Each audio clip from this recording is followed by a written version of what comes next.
I encountered the love of my life during a holiday, and we spent a memorable night together before parting ways. I thought that was the end of our brief but intense connection. However, when I arrived back home, I was stunned to see her standing right beside me at the airport. At that time, I was freshly divorced from my wife, Clara, who had been unfaithful to me with multiple men. In an attempt to find some adventure and meaning in my life, I decided to embark on a solo journey around the world.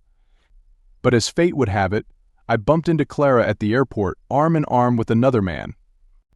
As I continued my travels, in what was supposed to be my final destination, I had another unexpected encounter this time, with a stunning woman who seemed to exude grace and beauty. I accidentally spilled my drink all over her dress, expecting her to be furious. To my surprise, she merely smiled and said, "You know, if you weren't so handsome, I'd be really mad right now." Her words caught me off guard. I couldn't believe such a beautiful woman found me attractive. I apologized and offered to buy her a drink, and from that moment on, our evening together was magical. She made me feel alive and worthy of love again. We spent the night together at my hotel, but when I woke up the next morning, she was gone. She had left behind a note explaining that while she had feelings for me, she couldn't allow herself to fall in love with someone she met on a holiday. Feeling dejected, I boarded my flight home. Upon landing, as I waited for my luggage, I noticed her again standing just 80 feet away from me. I couldn't believe my eyes. I approached her, and she was just as shocked to see me. As we talked, she revealed that she lived in the same city as I did, only a few doors down from my home. The sheer absurdity of the situation made us both laugh. How could we have spent that night together without ever mentioning where we lived? It seemed almost like a cosmic joke. Out of all the people in all the cities in the world, we ended up living so close to each other. It felt like one of those romantic stories you hear at weddings, where fate or destiny brings two people together. Except, this wasn't just a story, it was my life. I hadn't really believed in fate or destiny, not after what had happened with Clara. But seeing her again at the airport made me question that disbelief. After we both collected our bags, we decided to share a cab home. As we rode through the city, we started talking. I found out that she was passionate about art, especially the architecture and museums in Prague, which had always been a dream destination for her. She spoke with such enthusiasm, but she didn't reveal much about her job. I kept my own story vague too, mentioning only that I needed a break from everything back home and that Prague had been an escape for me. I didn't go into details about Jenna or the divorce, just said that life had been tough lately. She didn't pry, and I was grateful for that. She told me she was trying to make some changes in her life, getting out more, meeting new people, and finding a better balance between work and everything else. I could relate to that. As the cab neared her place, we both watched the city lights flicker by, lost in our own thoughts. When we finally pulled up to her building, she gave me her number and told me to call her. Over the next few days, I couldn't stop thinking about her. I found myself reaching for my phone several times, wanting to text her, but unsure of what to say. It was strange. I barely knew her, yet I felt this unexplainable connection. Maybe it was because she was the first person who made me feel something other than pain in a long time. Whatever it was, I couldn't shake the feeling that I needed to see her again. Finally, after days of going back and forth in my mind, I decided to text her. I asked if she wanted to grab coffee sometime, and to my surprise, she responded almost immediately, saying she'd love to and asked if I was free the next morning. I hadn't been a morning person in years. Clara used to joke about how I was a permanent night owl, but for her, I'd make an exception. The next morning, I met her at a small coffee shop near our neighborhood. She was already there when I arrived, sitting by the window with a cup of tea in her hands. When she looked up and smiled at me, all the nerves I had been feeling vanished. I joined her, and we started talking about work, life, and our shared love of travel. The conversation flowed easily, and it felt like no time had passed at all since Prague. But as the conversation went on, I started to realize just how different our lives were. She was a morning person, waking up at 5:30 a.m., every day to do yoga, go for a run, and start her workday by 8:30. She ate clean, worked out regularly, and followed a strict routine without fail. I, on the other hand, was the complete opposite. I liked to sleep in, eat whatever I felt like, and my idea of exercise was taking the stairs instead of the elevator. But despite these differences, I found myself even more drawn to her. Over the next few weeks, we began spending more time together. We'd go for coffee, grab dinner, or just hang out at one of our apartments. The more time I spent with her, the more I started to fall for her, She was everything I didn't know I needed: funny, smart, caring, and driven. But as we got closer, those differences between us became more apparent. It started with little things, like when she'd invite me to join her for a morning run, and I'd laugh it off, saying I wasn't a morning person. Or when she'd suggest cooking a healthy dinner together, and I'd joke about ordering takeout instead. At first, it was just playful banter, but as time went on, I could tell it was starting to bother her. One weekend, she invited me to a wellness retreat she was attending. She was really excited about it, saying it would be good for both of us to disconnect, recharge, and focus on our health. But I had already made plans with some friends to go to a party that weekend. It was a rare chance to catch up with people I hadn't seen since the divorce, and you know how hard it is to get all your friends' schedules to line up. When I told her I couldn't go, she looked disappointed but didn't say anything. The weekend came, and I went to the party. I tried to have fun, but all I could think about was her. I couldn't shake the feeling that I'd let her down and that I should have gone to the retreat with her instead. But I brushed it off, convincing myself that it was fine, we didn't have to do everything together after all. When I got back from the party, she was waiting for me at my apartment. She looked upset, and I knew something was wrong. She said we needed to talk. We sat down, and she told me how she felt that our differences were starting to weigh on her. She said she loved spending time with me, but it felt like we were living in two different worlds. She was focused on health, wellness, and structure, while I was more laid back, spontaneous, and carefree. She confessed that she didn't know if we could make it work since we were so different.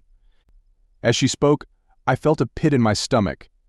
I knew she was right, but I didn't want to lose her. I tried to reassure her, telling her that our differences didn't matter and that we could find a way to make it work. I tried to convince her that we could make it work, but she just shook her head, tears welling up in her eyes. She apologized, saying she couldn't continue seeing me anymore, and just like that it was over. She left and I was alone again, feeling even worse than before. I had found someone who made me happy, someone who brought light back into my life, and now I had lost her because I couldn't get my act together. The next few days were a blur. I didn't eat, I didn't sleep, I just kept replaying our conversations over and over in my head, wondering where it all went wrong. I knew I had to do something to make it right, so I made a decision I was going to change. If not for her, then for myself. I needed to prove to her and to myself that I could be the man she deserved. The following days were tough. I started waking up earlier, forcing myself out of bed before the sun came up. I joined a gym and began working out regularly. I even started cooking healthier meals instead of relying on takeout. I wasn't the best cook at first, but it was edible, and I was determined to stick with it. There were days when I wanted to give up, but I kept going, driven by the hope that I could win her back. After a few weeks of this new routine, I reached out to her again. I sent her a message telling her how much I missed her and how hard I was trying to change. I didn't expect a response, but to my surprise, she replied within a few hours. She told me that she missed me too and asked if we could talk. My heart leaped with joy at her message, and I immediately made arrangements to meet up. We met for coffee, just like we had before, and I could tell she was surprised by the changes I'd made. She listened as I told her about my new routine, about how I was trying to be better. She smiled, and for the first time in weeks I felt a glimmer of hope. We talked for a long time that day, and by the end of it, we both agreed to give it another shot. We knew it wouldn't be easy, but we were willing to try. We set some ground rules. She would cut me some slack on the early mornings and I would make more of an effort to join her in her healthy habits. It wasn't perfect, but it was a start. For a while, things were great. We found a rhythm that worked for both of us, and it felt like we were stronger than ever. But then, just when I thought we'd figured it all out, she dropped a bombshell on me.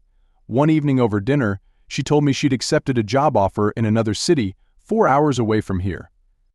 It was a huge opportunity for her, something she'd been working toward for years, but she hadn't talked to me about it before making the decision. She'd already told the recruiter she would start within the next few weeks. I felt like the wind had been knocked out of me. I couldn't believe she'd made such a huge decision without even discussing it with me. It felt like she was just going to leave me behind, that everything we'd been working toward didn't matter to her. I had changed so much for her, and now she was going to pursue her dreams, leaving me behind. I didn't want to be selfish, but I couldn't help but feel hurt, knowing that she was willing to drop everything we had built together. I didn't know what to say. I just sat there, staring at her, trying to process what she'd just told me. Finally, she broke the silence. She apologized and admitted that she should have talked to me about it first, explaining that she didn't want to hold herself back. I understood where she was coming from. I knew how important her career was to her, but it still hurt. I felt like I wasn't even a factor in her decision, like she didn't care if I was part of her future or not. But as much as it hurt, I knew I couldn't let this be the end of us. We'd already been through so much together, and I wasn't ready to give up on her. So I swallowed my pride and told her how I felt. I told her that I wanted to support her but needed to know where we stood. She started crying, and it broke my heart to see her like that. She told me she was sorry that she hadn't meant to hurt me, and that she wanted to find a way to make it work. We talked it through, and by the end of the night we both agreed that we didn't want to lose each other. It wasn't easy, but we figured out a plan. We decided to do long distance for a while, to see how things went, and then reevaluate. It wasn't ideal, but it was better than the alternative. As we talked, I realized just how much she meant to me. She wasn't just someone I cared about, she was the person I wanted to spend the rest of my life with. So I decided to take a leap of faith. A few months after her move, I planned a surprise trip to Prague. I wanted to take her back to the place where it all started, where we'd first met. It felt like the perfect way to show her how much she meant to me and to remind us both of the connection we'd shared from the very beginning. On the last night of our trip, I took her back to that little bar where we'd first met. We ordered drinks, and as we sat there reminiscing about our first encounter, I felt my heart pounding in my chest. I reached into my pocket and pulled out the ring I'd been carrying with me. Her eyes widened as I got down on one knee, and for a moment I thought I might pass out. I poured my heart out to her. I told her that I never believed in fate before I met her, but I do now. She had changed my life in ways I never thought possible, and I couldn't imagine my future without her. She looked at me with her hands over her mouth. I asked her to marry me, and before I could even finish the sentence, she screamed, "Yes!" I slipped the ring onto her finger, and she threw her arms around me, laughing and crying at the same time. I felt like I was on top of the world. We spent the rest of the night celebrating, talking about our future, and making plans for the life we wanted to build together. It wasn't going to be easy, and we both knew that, but we also knew that we were stronger together than we were apart.